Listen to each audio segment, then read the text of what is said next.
रोट्यावरती फिरवत आहे आणि आपली काय समस्या आहे? माझ्या 30 वर्षाच्या शेतीच्या आयुष्यामध्ये पहिल्यांदा मी शेतीवरच्या सोयाबीनवरती रोट्यावेटर फिरवत आहो आणि काल मी तीन एकर सोयाबीनवरती रोट्यावेटर फिरवलं. आता हे 6-7 एकराचा हा प्लॉट आहे जिथे आपण उभा आहो.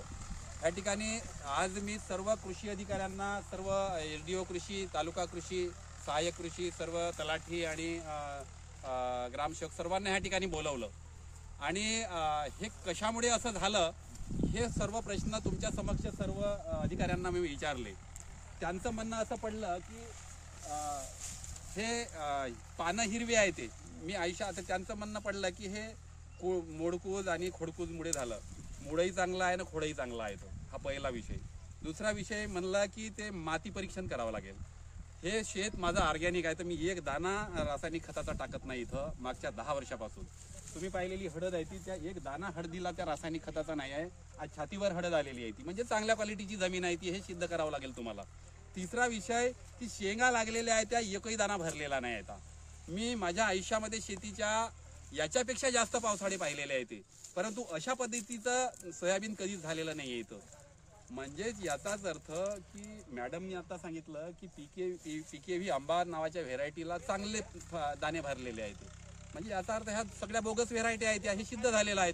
म्हणजे ह्या बोगस असलेल्या व्हेरायट्या शेतकऱ्यांना द्यायच्या आणि पूर्णच्या पूर्ण 100% नुकसान करायचं, असा हा काळा बाजार चालू आहे. आणि दुसरा विषय, विम्याचे पैसे भेटत असताना एकरी उतारा 6 ते 7 क्विंटल कृषी विभागाने जाहीर केलेला आहे. 4200 रुपये भाव आहे. 6 क्विंटल जर पकडलं तर 6 × 24 25 26 हजाराचं सोयाबीनचं नुकसान होते. 100% नुकसान झालेलं आहे आणि 8000 रुपये विमा मिळते. हे कुठला लॉजिक आहे? दुसरा विषय, हेक्टरी 8000 रुपयाची मदत आता जाहीर झालेली आहे ती आणि 24,000 रुपये एकरी म्हणजे 60 हजाराचं नुकसान आणि 8000 रुपये हेक्टरी घ्यायचे. हे कुठलं लॉजिक आहे? याचाच अर्थ की हे बोगस बियाण्यांच्यामुळे झालेलं आहे, हे यंत्रणेमुळे झालेलं आहे, हे सिद्ध झालेलं आहे. आणि म्हणून इथे सर्व शेतकऱ्यांनी आम्ही ठरवलेलं आहे की आता शेतकऱ्याला मेल्याशिवाय पर्याय नाही येता आणि येणारं पीक जे आहे आता हरभरा पेरायचं आहे.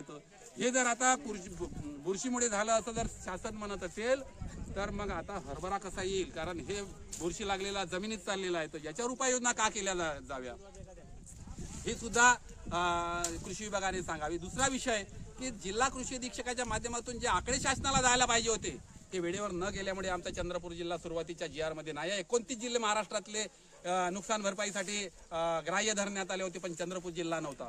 त्याच्यानंतर शेतकऱ्याच्या आक्रोशानंतर आमचा चंद्रपूर जिल्हा समाविष्ट करण्यात आल्यानंतर आता सर्वे होईल.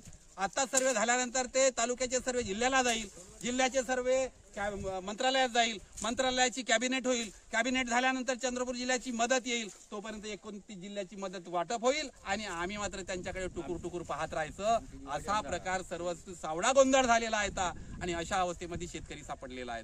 आता तुम्हीच सांगावं की आम्ही आता काय करावं.